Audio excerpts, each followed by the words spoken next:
right. Hello and welcome to Living One. My name is Olivia, and I'm so glad to welcome all of you here today. For those of you who don't know, Living One is Carulos's monthly webinar series, now in its 6th year.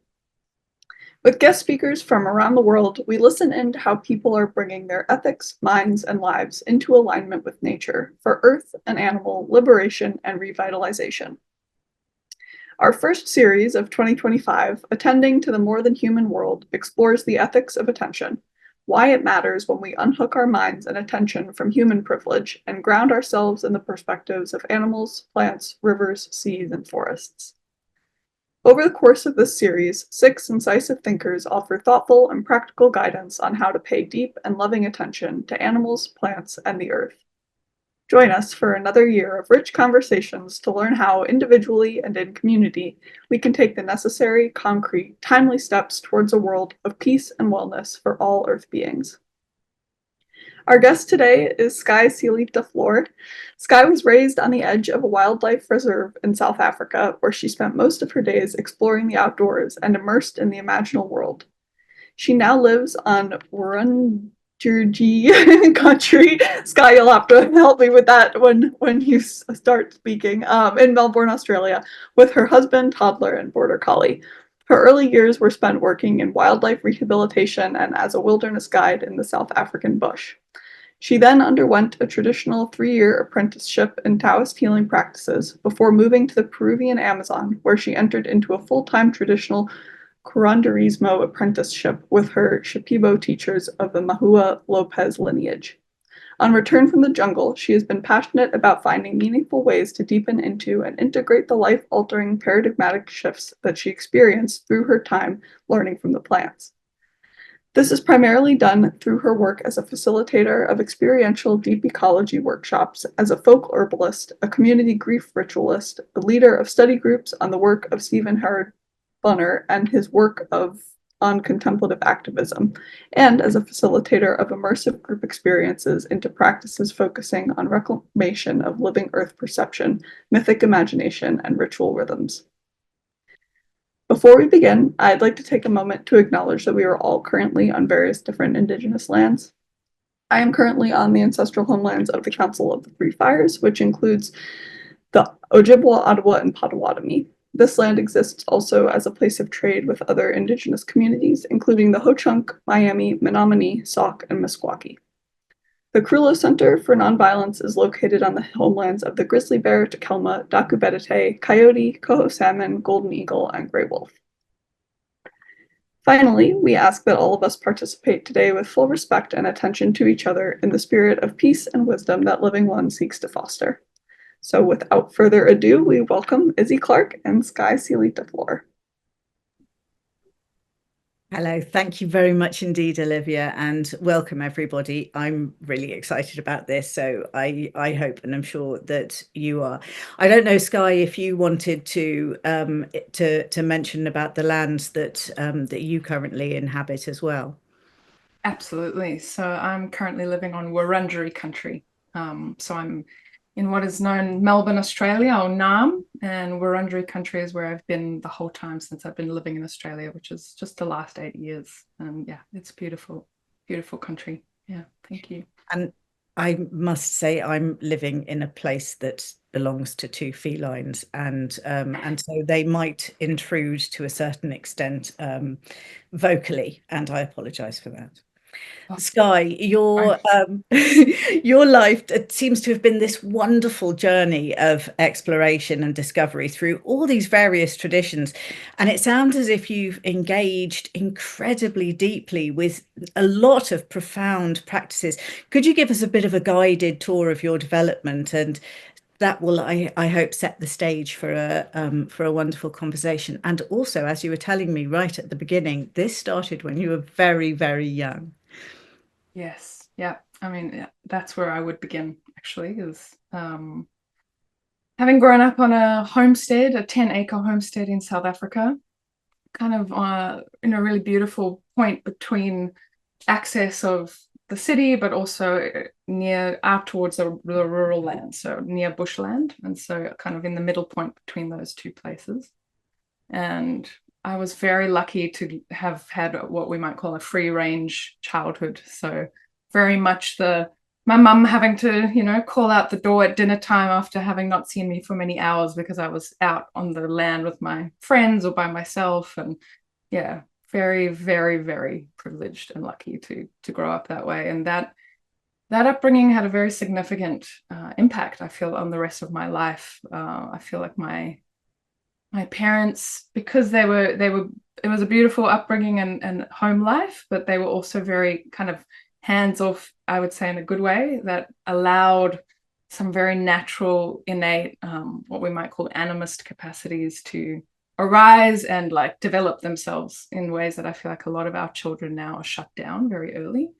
And I just did not receive that as early as a lot of, my peers did. And I feel like that's kind of what allowed the rest of my path to unfold. So yeah, country is the first stop on that journey. South Africa. And the particular place where I grew up is also right on the edge of a wildlife reserve that my mum knew the manager of that reserve. And so I was invited to come and volunteer. Is a rehabilitation wildlife reserve. So I was welcome to come and volunteer in the rehab center. And it was really grunt work in the beginning, like just literally cleaning and, mucking out stalls where animals lived. And then over time, being able to give more and more responsibility and taking care of orphan wildlife and wildlife in the process of being rehabilitated, and also many not because it wasn't appropriate to. And so just taking care of them in that space. And that was also a big significant impact for me from a young age. I worked there the whole time I was at school, from 11 until when I left school. And I thought that's what I was going to do. I really thought that I was going to work in wildlife rehab for the rest of my life. But yeah, what happened was in my kind of mid-teens, I had an existential crisis, kind of initiated by watching my grandmother pass from cancer. And in the context of a very rational, like my parents had very loving, I grew up in a very good home, but they're very rationalist, materialist. I was saying to Izzy that my father is almost like religiously atheist. And within that context, death and dying was terrifying. There was absolutely no stories given to me how to make sense of that. And then around the same time, I started to kind of awaken more and more to the socioeconomic suffering of the country that I was raised in and born into. And, something that I think in my very early years, I was more or less protected from, but as I got older, and again, no stories or no support to make sense of that. And yeah, I think world suffering and the recognition of impermanence, the combination of those two things. And then the final blow came when I had to hold my cat, who's like a soulmate of mine, in my arms as she passed when I was 14 years old.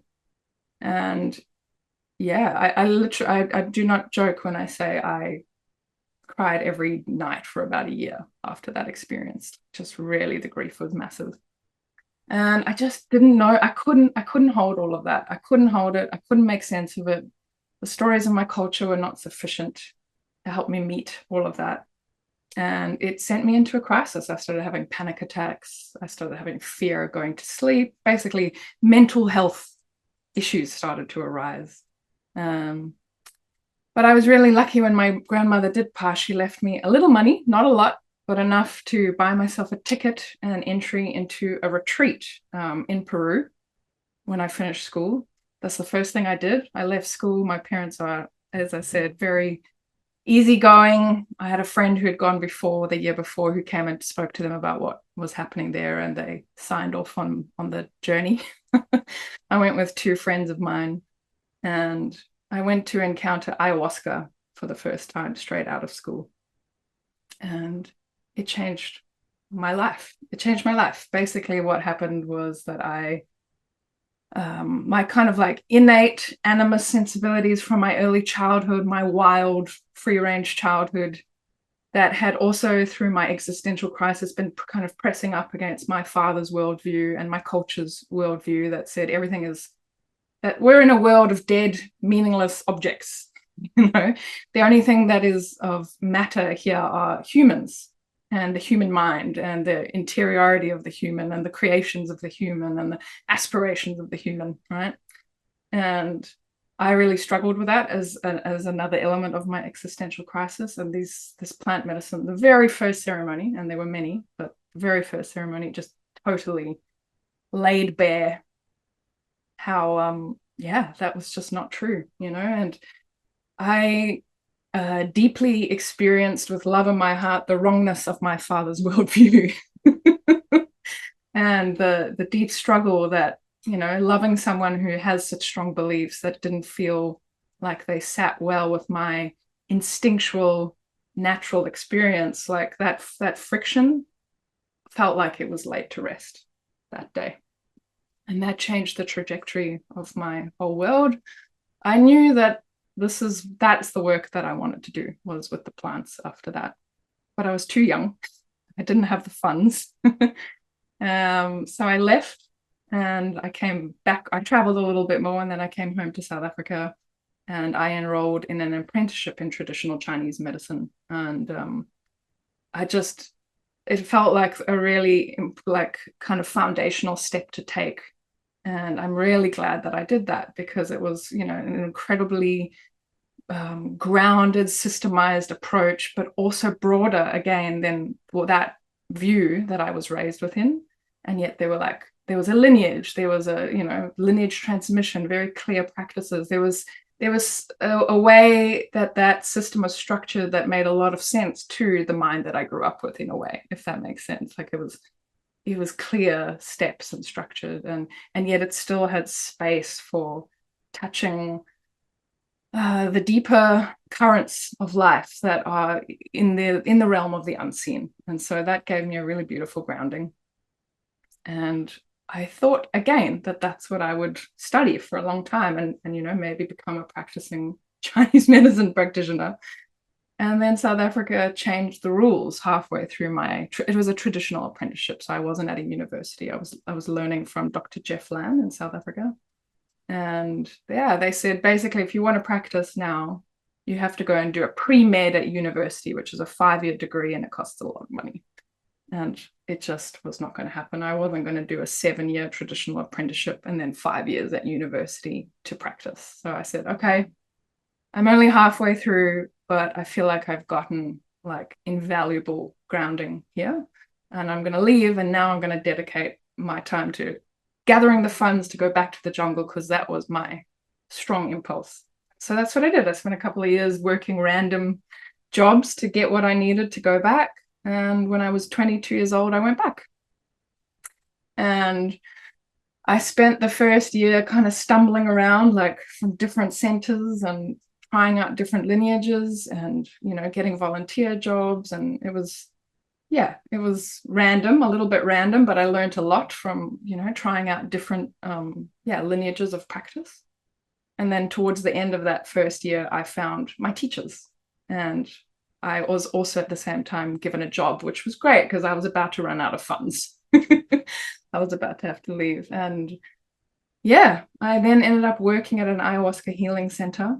That's where I met my now husband, who was doing the same job. And I was there for 4 years in a deep, full-time apprenticeship in traditional Shipibo Curanderismo, like plant medicine and kind of, I guess, what we call animist healing practices. That's what I call them now.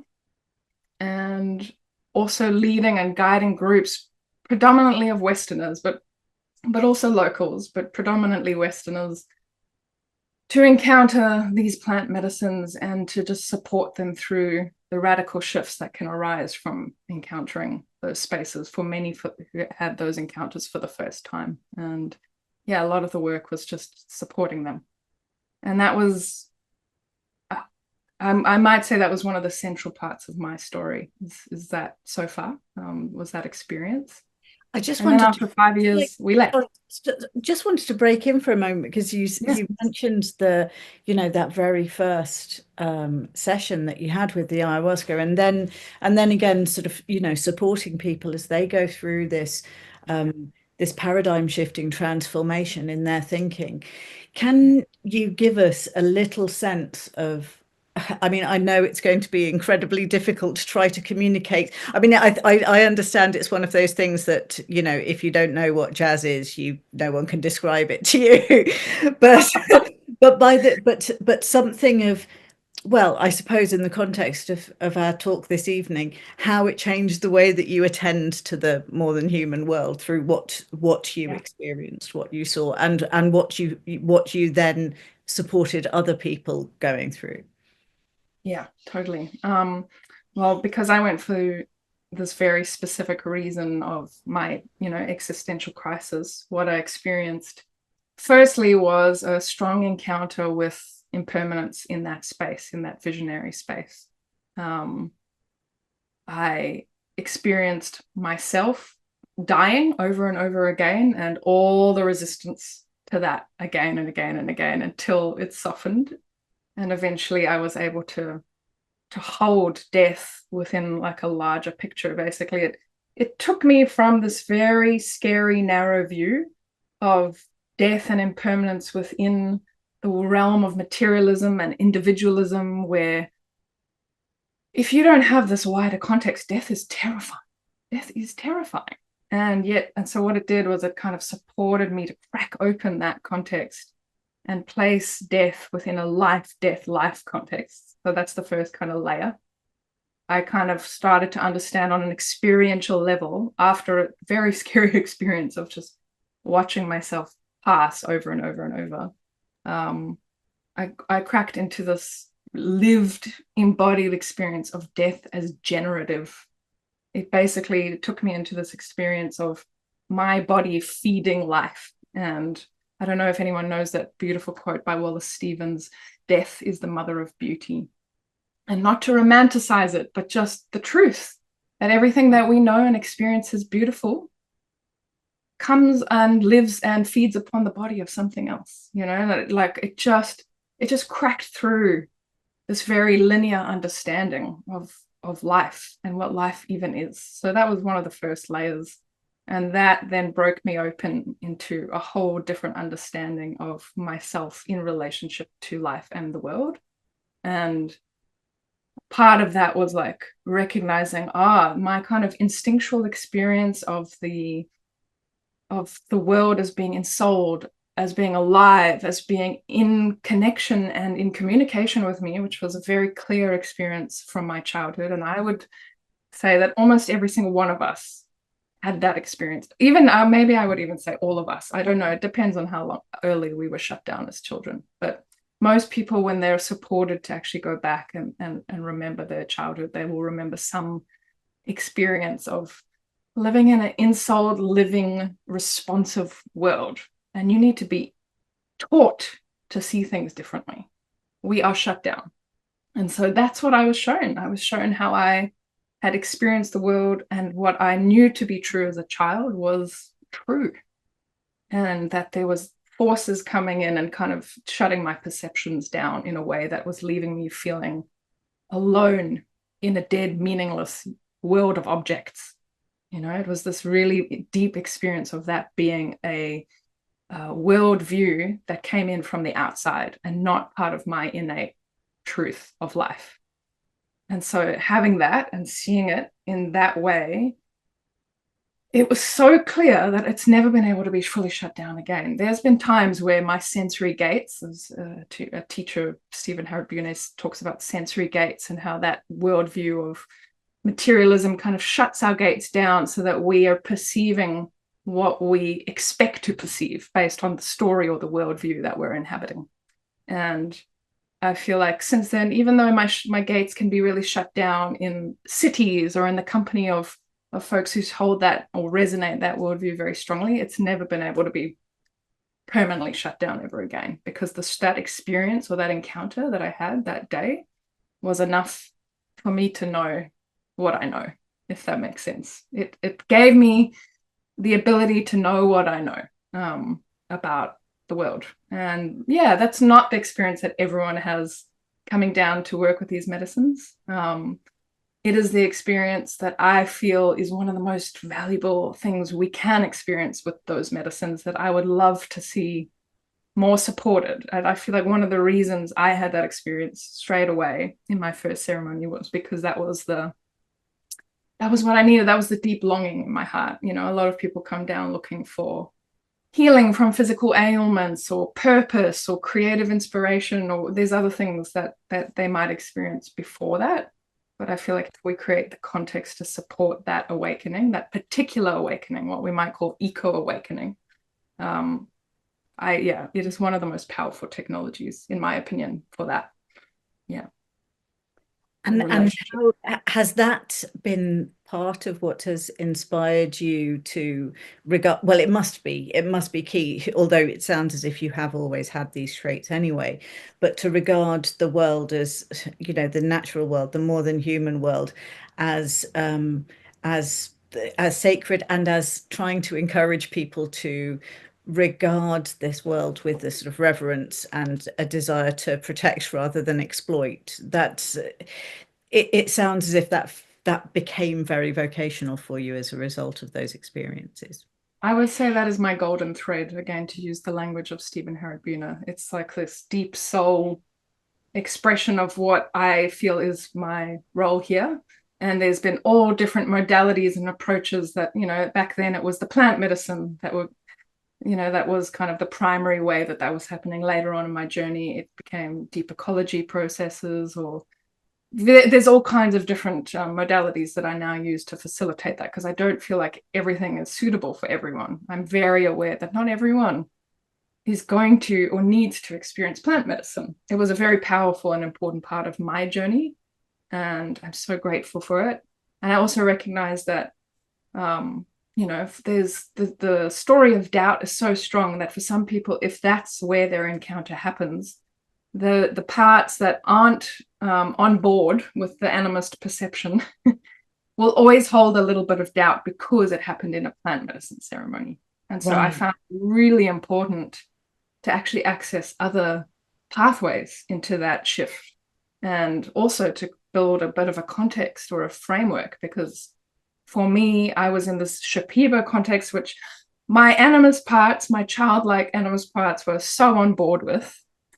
But the other parts were not, you know, like I had grown up with this incredibly rational, materialistic father, and that voice never really went away, which is, you know, we'll get into the work of Stephen Herod-Buehner and John C. But, you know, those teachers really helped the doubting parts come along the ride for me, which I needed. I needed a framework. I needed a context. I needed a way of making meaning of my encounters and my experiences, because I'm not Shipibo, and nor will I ever be. I was conditioned in a very particular environment that needed the language of that environment to help carry all of my parts across the bridge, if that makes sense. So, you know, the rest of my journey since then has been kind of about that. It's about building that context and that inner language and finding the other doorways into that experience, and seeing if other people can come along for the ride, you know. This reminds me a bit of the process of soul retrieval if you're working in a shamanic tradition, where, you know, these fragments of soul might be in all different places, and it's a kind of reverse of that. It's like the healing fragments are all in different places rather than the lost bits of the soul, but there is this sense of sort of gathering something together. You mentioned John Seed, and it was John Seed who put us in touch with you. So many thanks to him, and huge thanks to him for the work that he does. Could you just introduce, for those who don't know John Seed, I just read the Thinking Like a Mountain book, which was very beautiful. Could you just introduce him briefly to us, and how you met him and worked with him? Totally. I just wanted to comment on what you said about the fragments though quickly, and just say that, you know, in my experience, because, you know, I was raised in this kind of vacuum of spiritual understanding and culture, it is very syncretic. What I've noticed is that it has been necessary to pull from different places to weave something that makes sense for me. And, you know, like there's a part of me that for many years felt like, is this okay? That this is happening? Like, really in doubt about the fact that that felt necessary. And I feel in a much more, I feel a lot more at peace that is, I'm a mongrel in terms of in ethnicity and like where I come from and how I've been raised, and so too is my tradition now, and feels really good. So I just wanted to name that before I introduce John. And yeah, it was a good moment because when I left the jungle, one of the first things that happened was that I met John Seed when I moved to Australia. So my husband is Australian, and we went from Peru to where I am now on Wurundjeri country. And I was in deep like despair and confusion about re-encountering this culture. And I'd actually never lived in like a developed country like Australia before, where the worldview is even stronger. There were aspects of it back home in South Africa, but really just pockets of of other ways of being and seeing still very alive. And here it is in Australia too, but not so much in the little context where I live, in Melbourne. And this really powerful force of like modernity, and to bring this worldview that I'd just been immersed into here was very challenging. It was very challenging. And it was in that moment, like just a few months after moving here, that I met John Seed in the depths of my grief and despair. John is a visionary. He's one of the most inspiring teachers I've ever met in my life. He's played a really big role in my own journey and making sense of everything I just shared. And he in this context here in Australia, he's like a legendary rainforest activist, and also within the rainforest activist scene around the world. And so John Seed is his last name. Yes, it's wonderful. yeah, I know, beautiful. And so basically his story is that he was living in a meditation center, which he had created with some friends of his.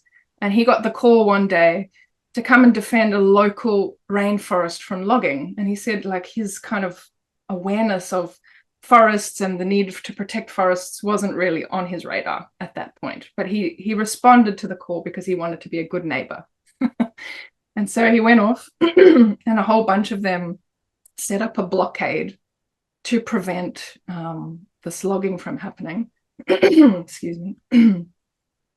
And that while he was out there standing in defense with his, friends and neighbors, he had this really powerful experience where he said he shifted from being John Seed trying to save the rainforest to the rainforest saving itself. That's the kind of experiential shift he felt while he was standing in defense.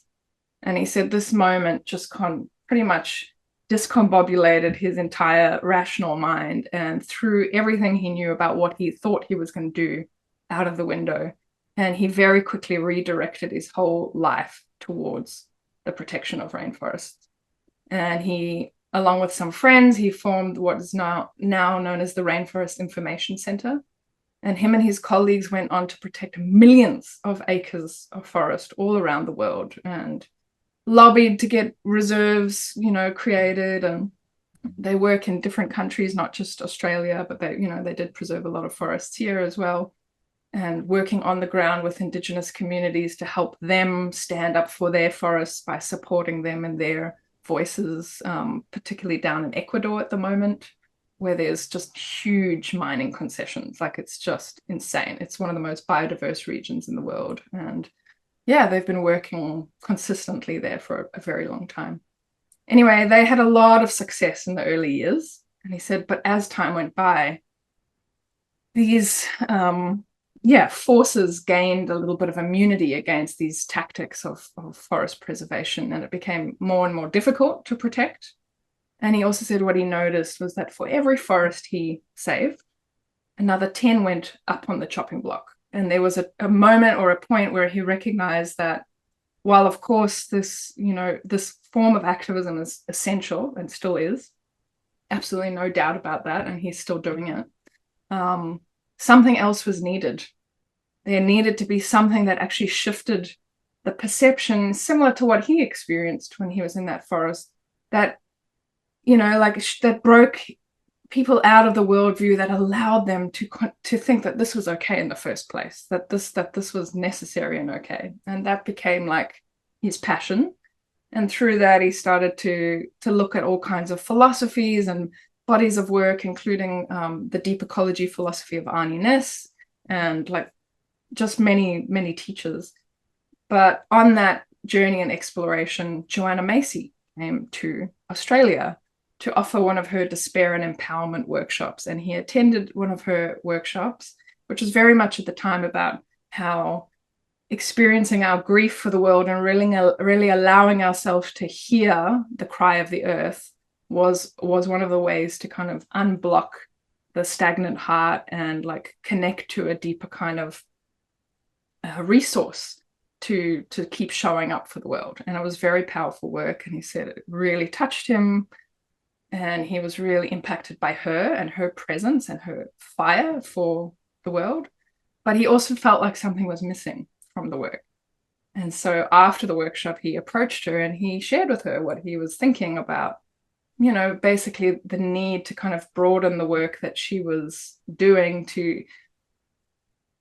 towards this shift in dispelling the illusion of separation and kind of opening into this eco-awakening experience. And she was completely in the agreement. And the two of them were just kind of walking through the forest and swimming in beautiful lakes up in the gorgeous part of Australia where he lives. And they together came up with this profound ritual called the Council of All Beings, which became a very key ritual in what is now known as the work that reconnects in the US and in the UK or Europe, and what we call experiential deep ecology here in Australia. So it's the same body of work, but it kind of has a different flavor to it. Well, that's really helpful actually, because I didn't realize that they were names for the same things. Yeah, sorry. Yeah, a lot of people don't. There's a slightly different emphasis. John Seed was really also deeply affected by the universe story and the work of Thomas Berry, and he put a bit more emphasis on that in his version of that work, where Joanna includes that, but it's not as strong an emphasis in my experience. And so, yeah, some people call the deep ecology or the work that reconnects an ecotherapy, and I feel like that's a very safe word to use. But in my experience, it far surpasses that. It is ecotherapy for some, but it borders on like doorway into like mystical reunion with the heart of soul of Gaia herself or themselves. Basically, it's a potential doorway, not for everyone. Just like the plant medicine will not do what happened for me for everyone, but it is a potential doorway into a deep reunion with oneself as Gaia. It dispels that separation of like I'm a person over here and nature is over there, and I'm either separate and superior to nature, or, you know, in the political left right now, it's more like I'm separate and inferior to nature. They're kind of two sides of the same coin in many ways.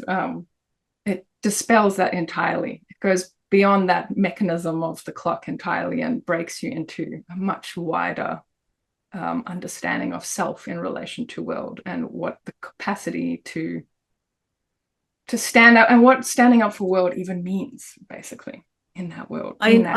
You mentioned that time walk. I did a course with Schumacher College, an institution with which I'm sure you're quite familiar.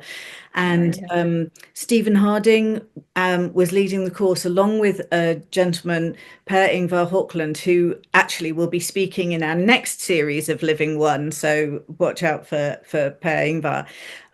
But Stephen Harding, who sadly has passed away now, he wrote a beautiful book called Animate Earth, where he talks about the sort of, you know, the cycles of the carbon cycle and the nitrogen cycle, and suggests a sort of meditative process where you sort of like lie there and think about a carbon atom passing through, you know, and it could take millennia. But I did find that actually quite transformative. But this particular course was using ideas of alchemy and conversations with trees, which is how I became so interested in speaking to trees. But we did do that course. So it was however long it was in terms of time, and you walked a certain distance listening to the whole history of the earth, and you can get it free online. I can't remember what it was called, but you listened as you were walking, so each footstep represented, you know, 100,000 years or something as you were walking through, and you walked at a certain pace, and so the narration was telling you exactly what was happening in the genesis of the planet as you do this walk.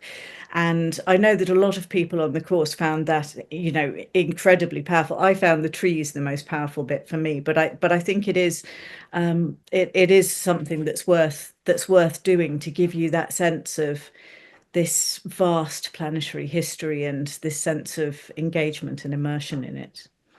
Absolutely. The cosmogenesis story could not be overstated in its importance, in my opinion. For those of us who, coming from a Western background, it has the potential to be part of our modern day cosmology, you know.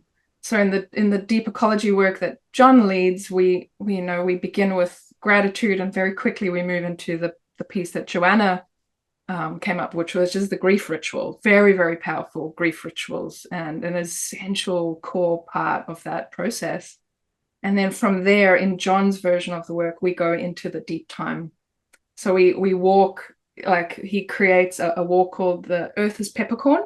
And if you have the sun is a rock melon, and then we have the earth to scale as a peppercorn, and then he maps out the distance, and you walk the distance between the sun and the end of our solar system to get this kind of embodied experience of the vastness of space. And then that evening, we do another process, which is the universe story. So we walk along a string, a hemp ball of string, where at each, you know, different point that he's demarcated off is like a significant event in the cosmogenesis story, from the first flaring forth, or Big Bang, whatever you want to call it, up until this present moment. And so you get one walk that kind of gives you the sense of scale of space, and then another walk that gives you the sense of time between that moment that we know of and this present moment. And the two experiences really support this shift, this paradigmatic shift in understanding our tiny lives and this whole story we know of as the human race, and even more recently as, like, you know, industrialization and this kind of late capitalistic society that we're living in. Like, it just shows you like how infinitesimal that is in comparison to this vast story that is our story. And to have that after a grief ritual is just, yeah, I just can't say enough about it. It's a very, very powerful experience. And then we go on to do many other rituals, including the Council of All Beings, which is kind of like a shape-shifting ritual where you're invited to create a mask and take on or step into the beingness of an other than human, and share your perspectives from their perspective. It invites you out of your human and to come into council with all these other than humans. And if you allow yourself, in the spirit of play, to get into it, eventually something clicks, and it's like, you're not you anymore. You are these beings. You are this council of beings, and you're having this conversation from this other perspective, and all these different ways of seeing start to emerge in this kind of co-intelligence space that's created. And it's profound. And he said, oh, Joanna and I thought we invented this process, but, you know, through our exposure to different cultures around the world, we realized that, you know, he was invited to a ritual with the Hopi when he visited the US, and he realized they've been doing their version of this for a very, very long time, you know, and it was very humbling for him to recognize that humans all over the world had been doing some version of the Council of All Beings. And part of that for him was also significant, because he was like, oh, great. Well, in recognizing that, even though our culture is obviously amplifying dramatically this tendency to feel separate, there must be some part of the human brain, you know, he says this prefrontal cortex that tends to kind of pull us out of the experience of being part of nature, and you know, to put us feeling on the outside. And that clearly these wiser cultures recognize that and had all these rituals to continuously reaffirm that connection and bond. and that it's not new, like we've always needed to do that, but we just need to do it now more than ever in a way, because we're living within a worldview that really amplifies that tendency. And that has less respect for the practices that course. could lead us back into it, perhaps. Yes. I wanted to ask you about, because we do have this hero in common, Stephen Harabuna, and I know that a lot of your teaching involves his work, and his work is specifically with plants. And then I ought not to hobnob you any further. I should open up for other people to be able to ask questions. But I just wanted to talk about Stephen a little bit, how he influenced you, and how that also that influence has also changed the way that you attend to the world. Yeah, thank you for asking about that. Stephen is definitely one of my heroes. He passed recently in 2022. Yeah, I can't actually remember how I first encountered his work, but I think it was actually just before I moved to Peru. He's written a great many books. So Stephen Harabuna, if you're not familiar with him, is this bardic naturalist, polymath, wild man. He's a very well-known herbalist for creating all kinds of herbal protocols, particularly for Lyme's disease. Like, people all around the world believe that his protocol is the thing that supported them or even saved their lives. So he's very, very well-respected healer in that regard. But he was much more than that. He was an incredibly prolific author. I think he wrote 30 books, or maybe it was 25 books. Sorry, 25 books is still a lot of books. And a core series that he wrote was his series on contemplative animism. And that's the series that I got really stuck into. And one of those books is called The Secret Teachings of the Plants. And I'm pretty sure that's the one I first encountered. And it was powerful, but I feel like I wasn't quite in the right place to fully get it when I first encountered it. Then I moved to Peru, and I encountered one of his other books called Lost Language of the Plants. A participant had brought it along, read it, and then when they were leaving to go back home, they gave me this book, and I read it, and it was just like the exact medicine that I needed in that moment, because here I am living full-time in the Peruvian Amazon in this pristine, incredibly beautiful, incredibly rich environment, and I'm living alongside this indigenous community who are very much expressing like animist relationship in every day, like, very normative. Animism was very normative consciousness there. Like, the kinds of conversations that would pop up as easily and without charge as like talking about what you ate for breakfast in the morning, like, the plant spirit that came into the dream the night before and, did this or taught that person that. Like, those are the conversations daily, multiple times a day happening.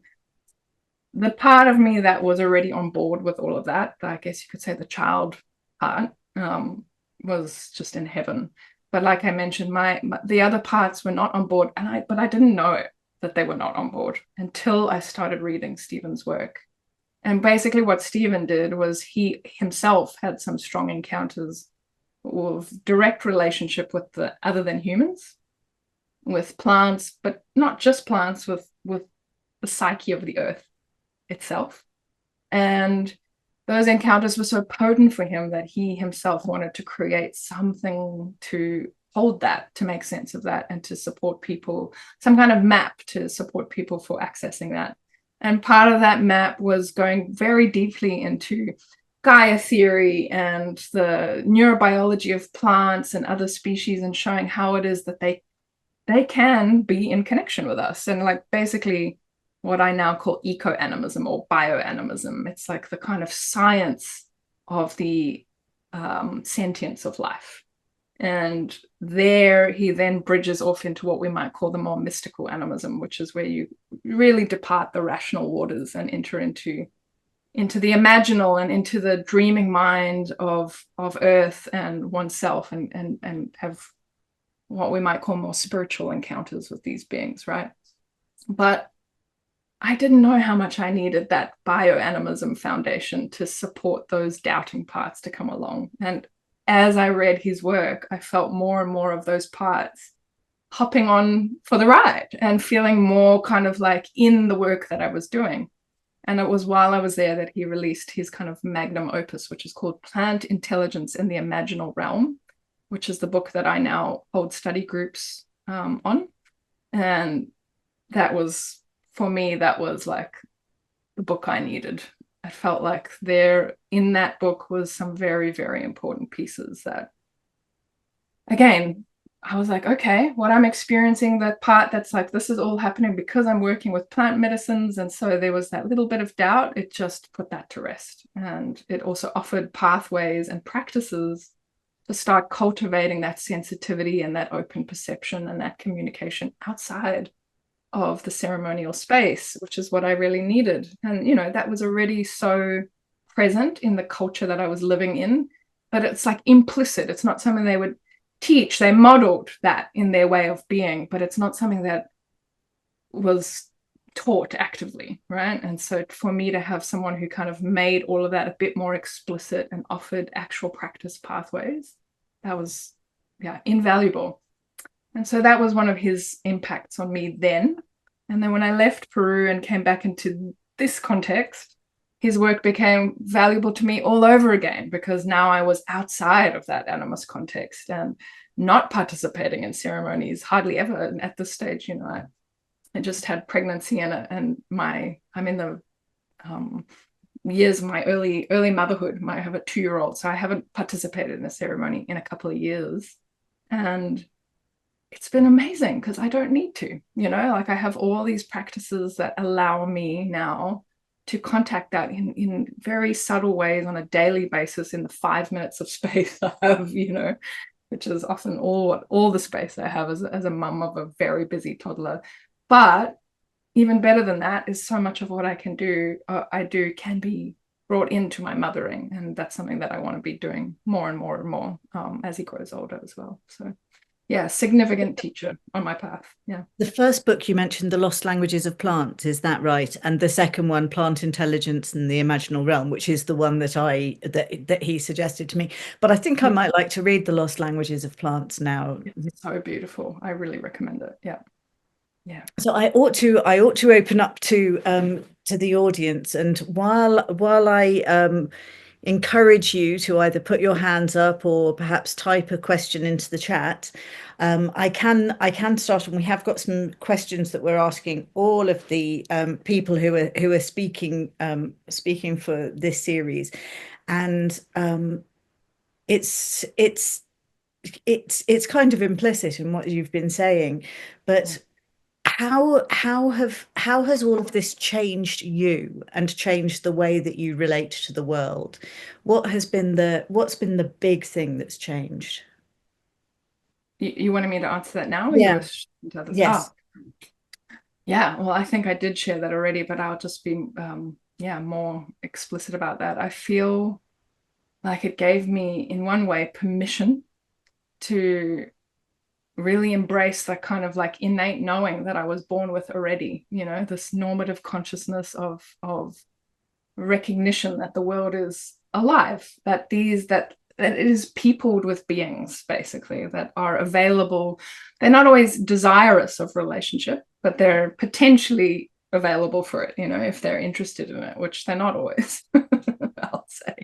And then from there, it's allowed me to, I guess, source or resource this ability to kind of be in life and in the intensity of this moment, which is a very intense moment to be alive. I'm sure there's been other intense moments, but it feels like we are in a crisis planetary-wise right now. I feel like there's a way in which having contact with this buoys me and gives me kind of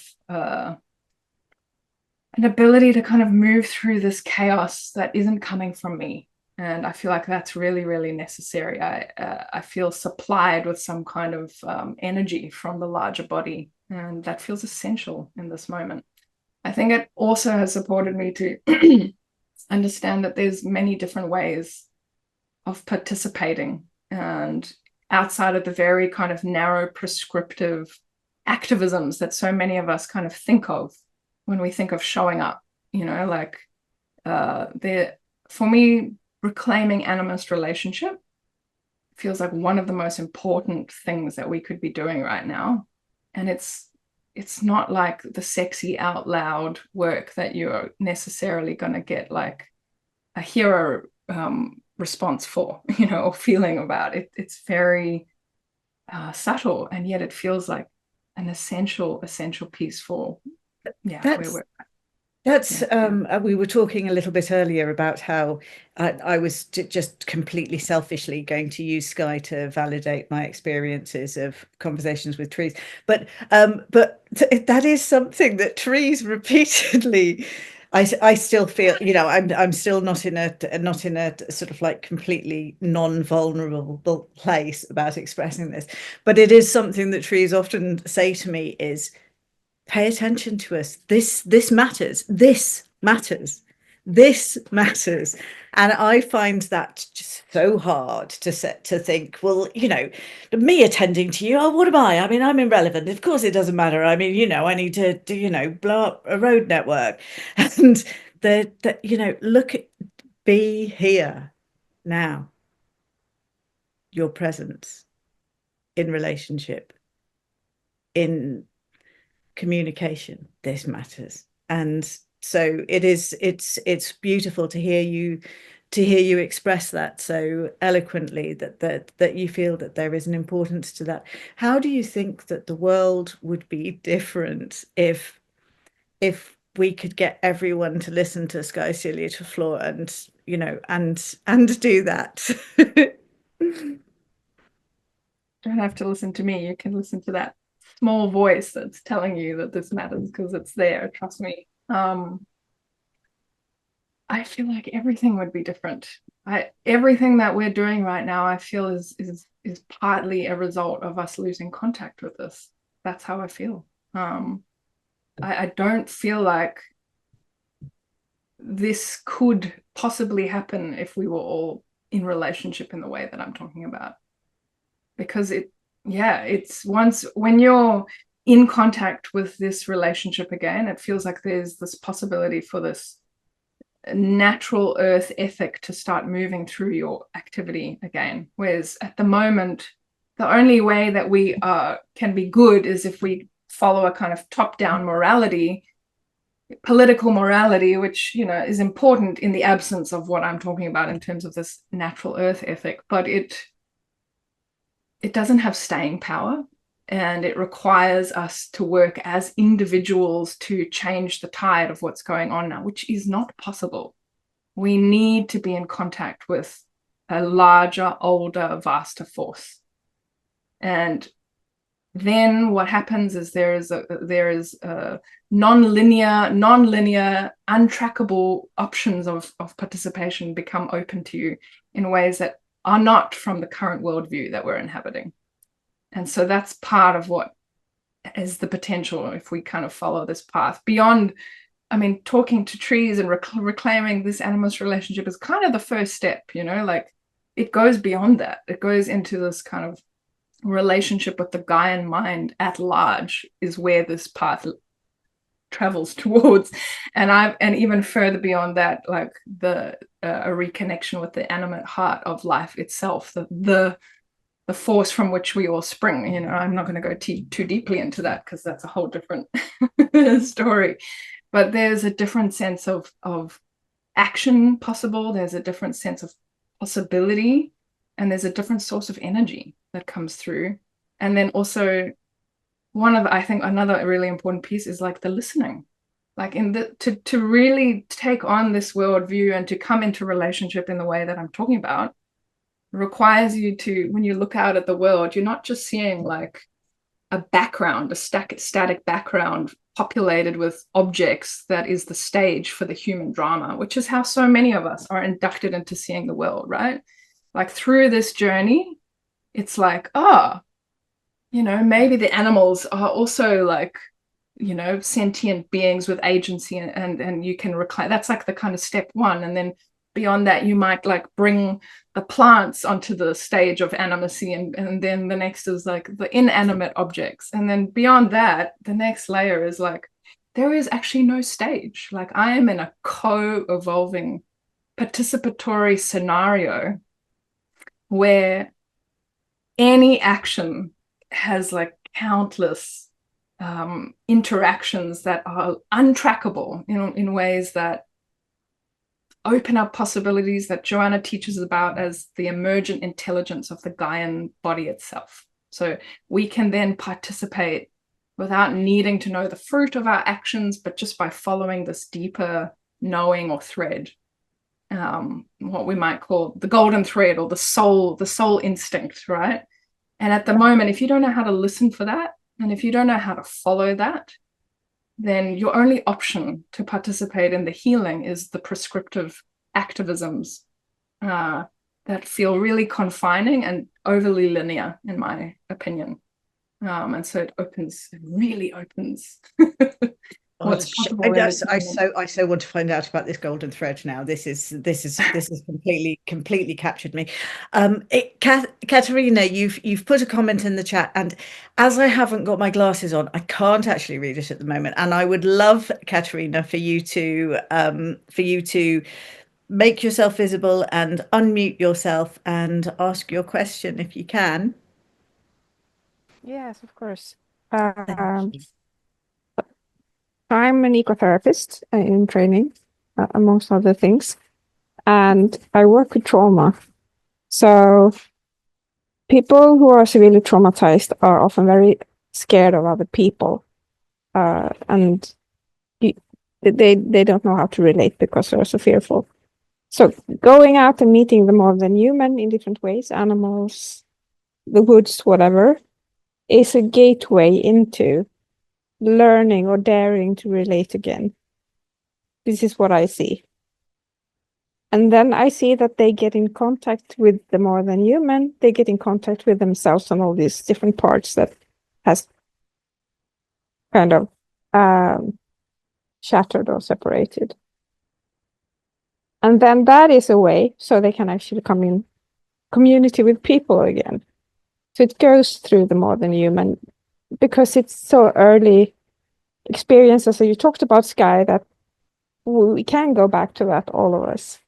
So I'm just thinking, what do you think about this? Like, is this how you see ecotherapy, or this resonates with you? I mean, when I was in the Peruvian Amazon, we had many people coming with this express intention to work with trauma. And I have seen that contact with the other than humans to be one of the most supportive forces that I've witnessed. And of course, the caveat is that the context needs to be really good. There's a lot of places out there that are not safe or not well held enough for that experience. Yeah. But when it is well held and people are guided to reconnect with the other than humans, it's an invaluable first step. I have a very close friend who lived in Peru with me, and she now is back in the US in Colorado, and she also works in the animist healing arts.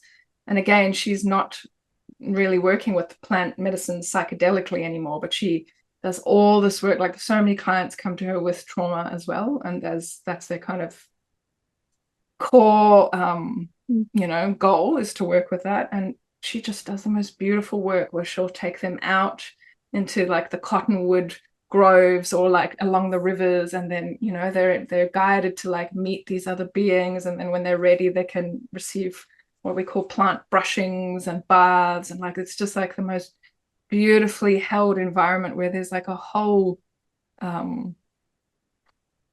like courtship of beings around them that is supporting this coming back to life. Mm-hmm. Right? And it's slow in the way that she does it, very different to how we would do it in the jungle. But yeah, incredible results, maybe at a slightly slower pace than what we experience, but beautiful and available to everyone.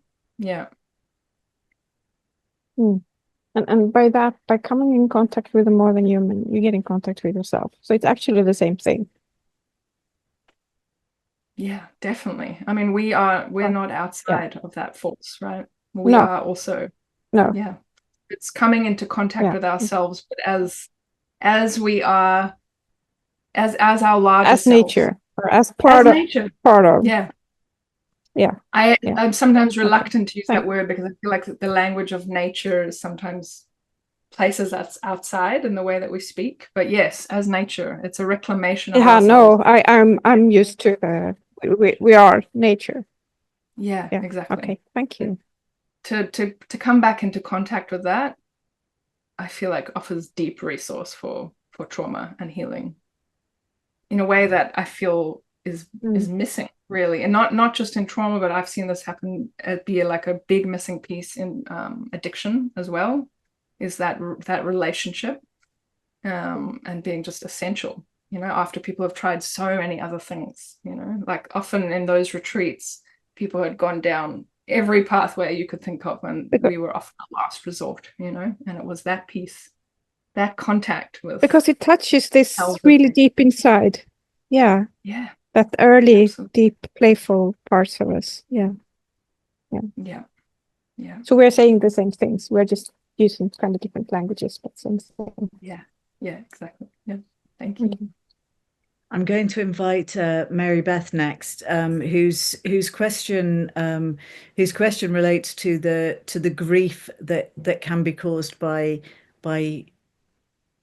attending closely to the more than human world. Mary Beth. Hi, thanks so much, Skye. That's really great. I mean, I love Joanna Macy's work and John Seed's work and Thomas Berry's work. So it's like, yeah, wonderful. But when I am in touch with when I am deeply in touch with the beyond human world, I almost invariably cry and enter into grief. And I find that it's hard to stay there. And I think that's why a lot of people stay closed off, because it's hard. It's hard given what's going on in the world and given the crisis that we're in. And so I'm just wondering what you have to say about how to deal with that. And I think you kind of answered it when you talked about, going deeper, like going beyond just being with trees and talking to them, and going that there's more there, that the more deeply you connect, you find other avenues of action. But, it's just, I just feel that resistance, like that resistance of, I just can't cry all the time, because then I get paralyzed. And that's not good for anybody.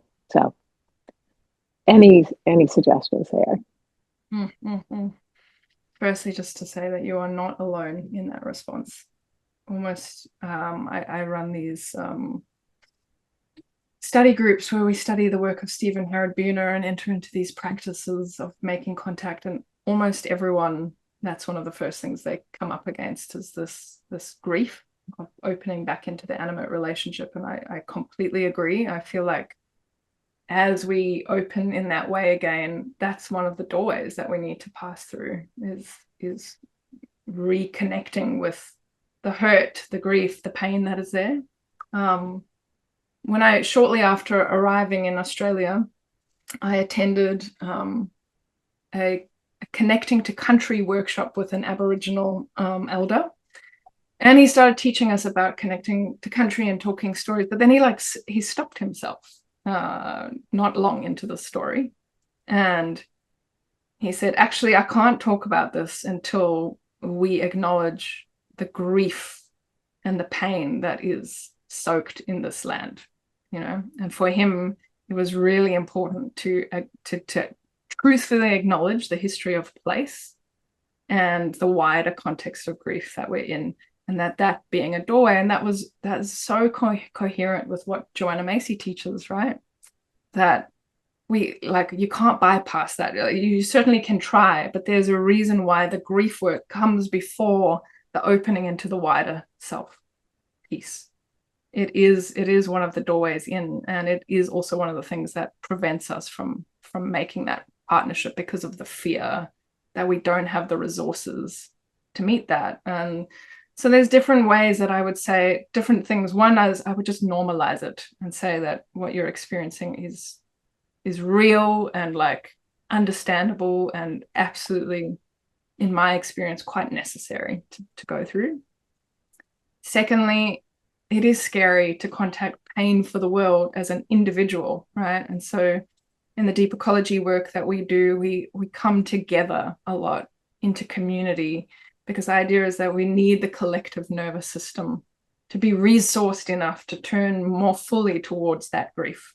And so that for me has been a very important piece, as is coming into collective grief ritual and understanding that it's not really my grief, but it's the grief. You know, Francis Weller, who's another teacher of mine, he talks about the river of grief that is always flowing, like not even from the ecological collapse, but he names the gates of grief. So he said, you know, every single one of us is already processing the vast impermanence of life, that we will pass, that everyone we love will pass at some point, that not just humans, but all the other than humans, and every scenario and circumstance that we hold dear passes. Like that is the nature, right? So there's grief from that. There's grief from neglect in our childhoods that's there. There's the grief of the world that's there. There's the ancestral grief that's there. And then he named a fifth gate, which I'm so grateful for, which he calls the grief of what we expected but did not receive. It's this idea that we are still Paleolithic beings that had all kinds of expectations of what we would encounter as full-blooded humans, that most of us living in the modern day context don't have. Like, we're living in small homes. We don't have like the 40 pairs of eyes that we expected to be on us from birth till death. We don't have the rituals, the dance, the right relationship with the food that we eat. Like, there's all these aspects that we developed with that are missing, and in a very short period of the whole context of human history, right? And this like massive grief that almost every single one of us has, but we can't feel it because we haven't really been able to name it or normalize it. So when you put that into context, and I'm sure there's many more gates that he's never named, but when you understand the 5 gates of grief, you understand that it is bottomless.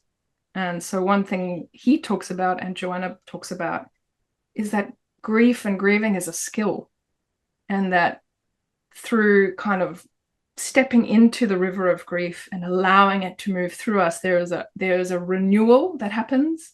And it's also in many ways the same doorway, or it's kind of the flip side of the coin of our love for the world. And so when we're shutting ourselves off from that experience, we also often shut down our feeling or our love or our empathy for the world in order to protect ourselves. And so he and Joanna and John and all of them see the becoming skilled in grief as a pretty essential step to making this relationship and realizing this larger experience of the ecological self. And yeah, what my like recommendation would be to seek out others, because you're not alone, and there's a huge upwelling of people at this moment who are trying to come together to make space for this. And then part of those rituals is also learning how to kind of be okay again and turn back out to the world and recognize that while the grief is there, and there is so much to grieve, really, there is, but there is also, the other side is also there simultaneously. Like, it is an absolute mind-boggling miracle that we are here at all. And when grief kind of clears from your eyes, it's like everything is so beautiful, right? And there's just such a vitality in life that comes back online again through making that contact with grief.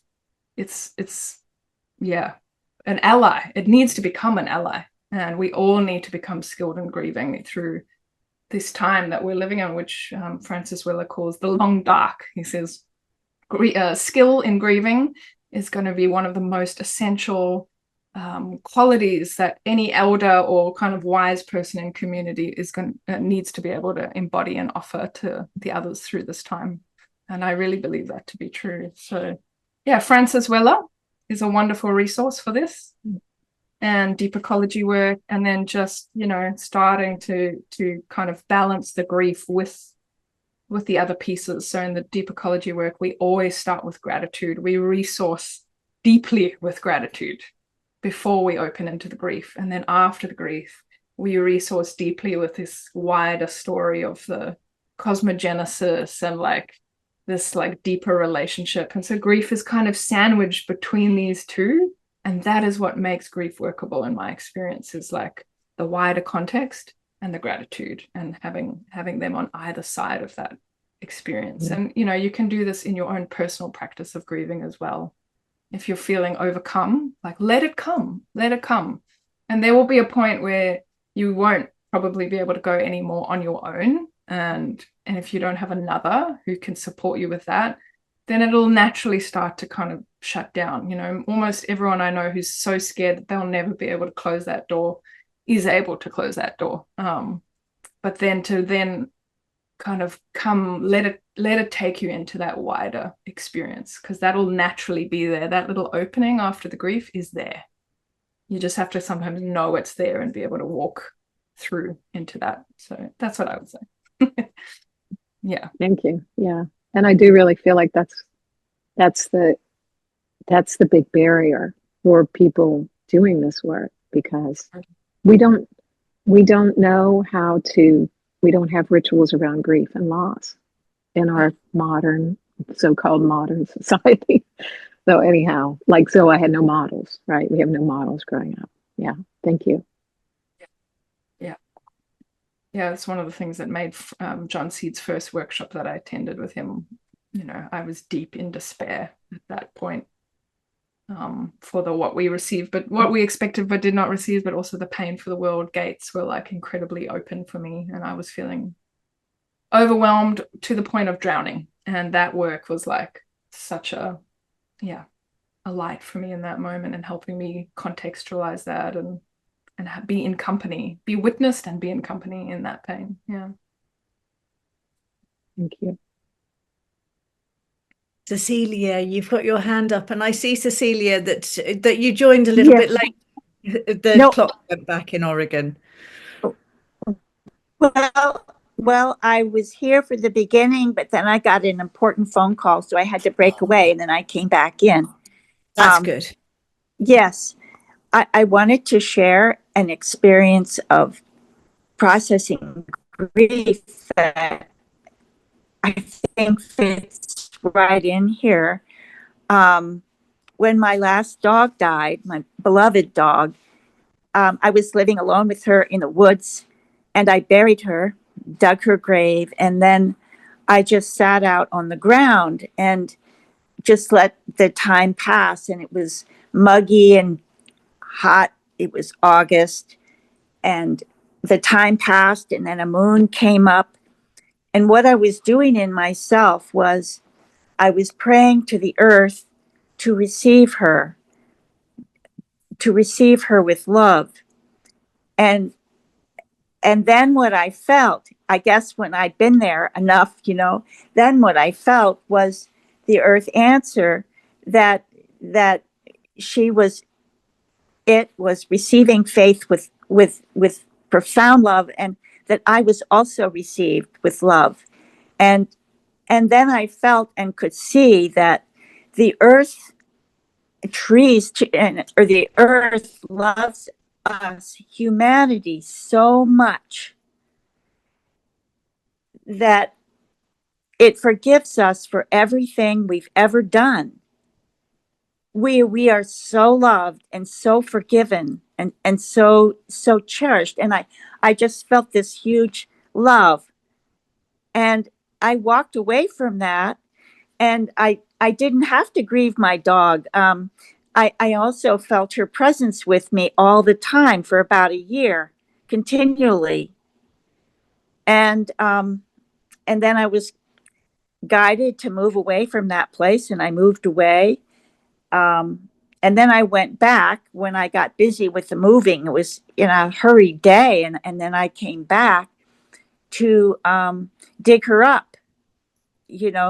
She would have been turning into bones by then, but to go and dig her up. And then as soon as I got there, I felt her communicate to me. It just was with like a chuckle. And she said, "I'm already over at the new place. Don't worry about it. I'm with you. You don't have to dig me up. I'm right with you." So, yeah, these things are just spontaneous, I think, if we enter them prayerfully and sincerely. So, yeah, and that happened without any other people. um, Thank you, Cecilia. What a beautiful Yeah. story of listening and being attuned with your heart. Yeah, thank you. Very moving. It was a beautiful, beautiful story, Cecilia. Thank you for sharing. And Patricia, you've put a comment in the chat there, so maybe bring it up now. Sure. And Cecilia, yeah, that was so beautiful, and it made me think. The experience is so lovely, and we can, if we allow ourselves, have those happen. But I was struck too how I think often grief, guilt gets intermingled in our grief. And that can make it even more difficult to be with because we feel responsible. Look what we've done, and that's hard.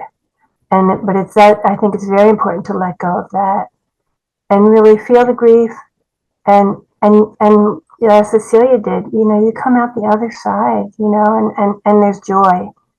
But it's a process. So anyway, and I had mentioned in chat that I tend to think of as I would with a human when I feel that grief and pain.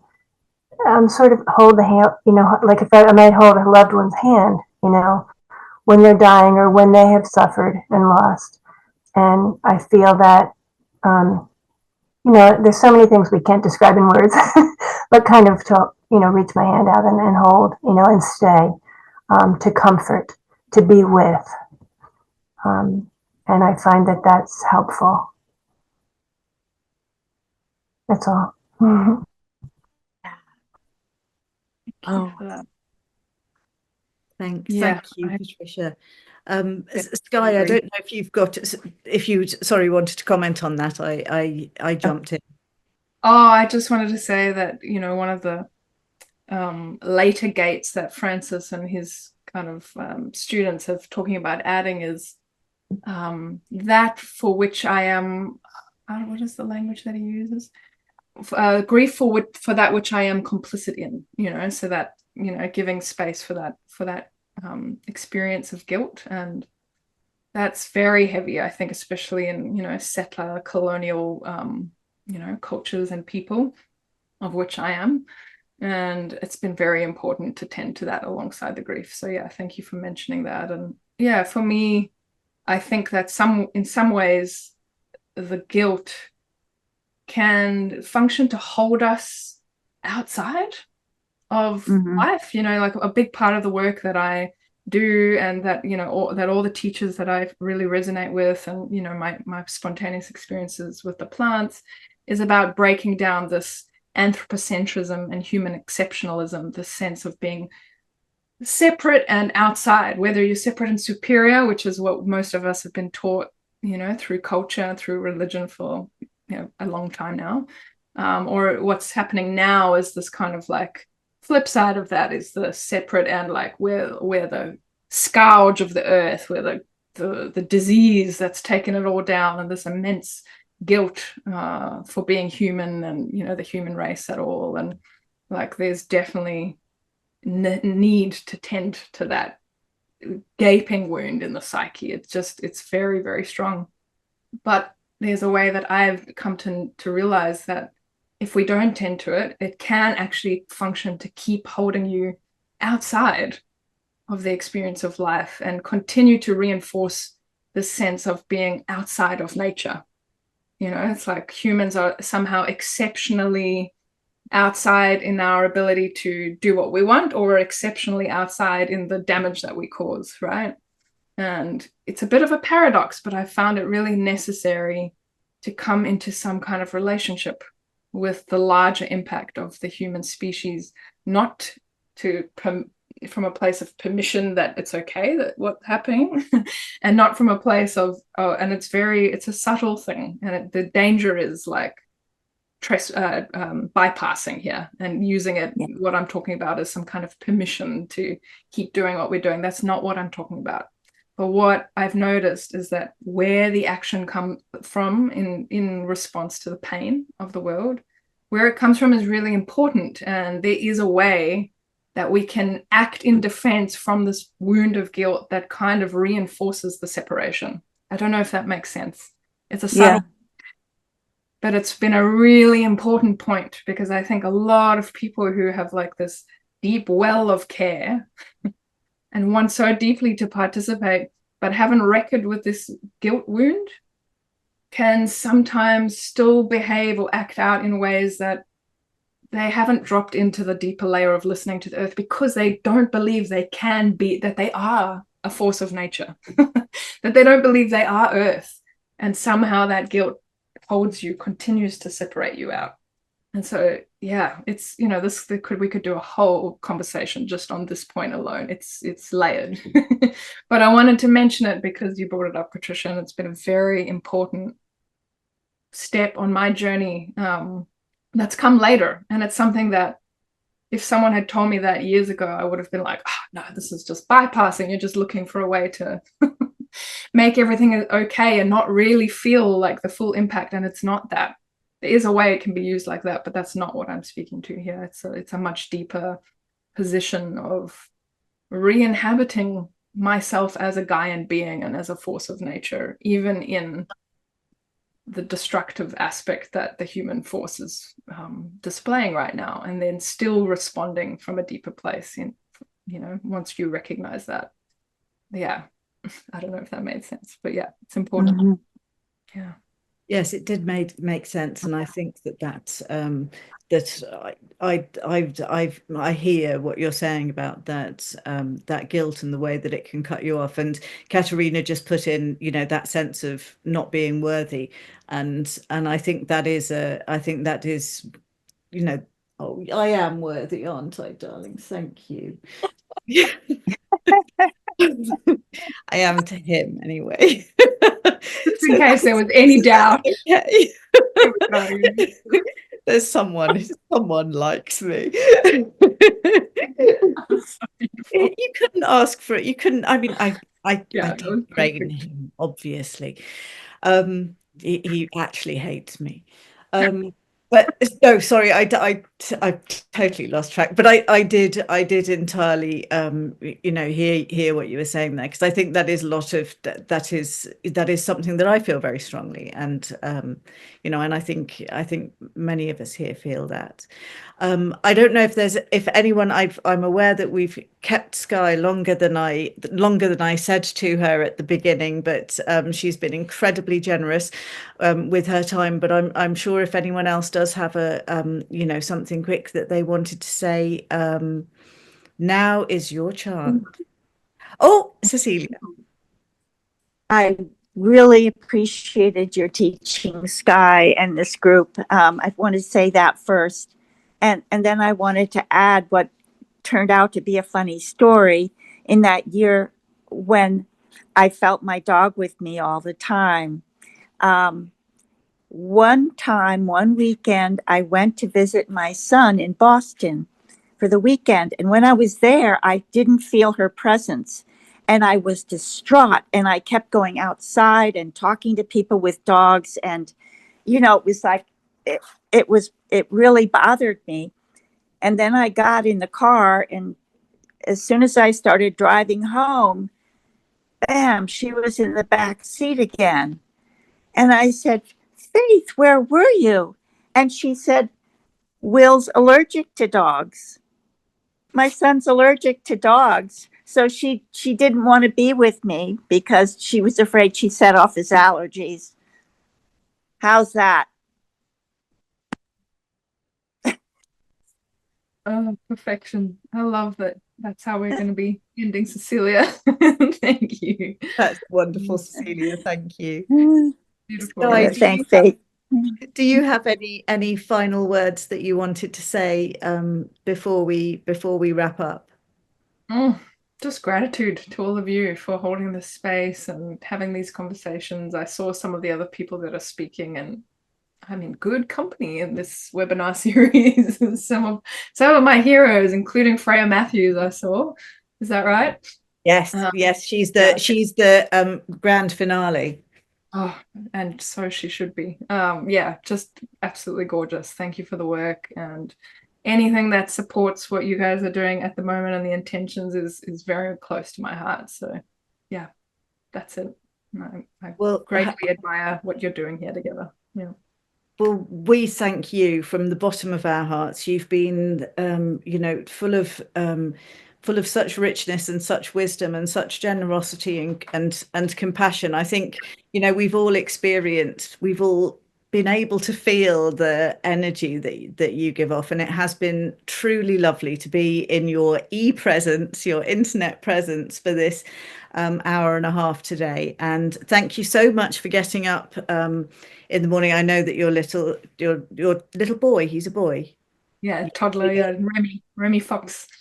that he likes to get you up early anyway, so it's not as if we roused you super early out of bed, but we do appreciate you taking the time away from him and the border collie and your lovely husband, and wish you just all the most wonderful wishes of support and encouragement in all of the work that you do. And maybe I'll see you on a Stephen Harrod Boona course at some point in the future. You're all welcome. I would love that. Thank you so much.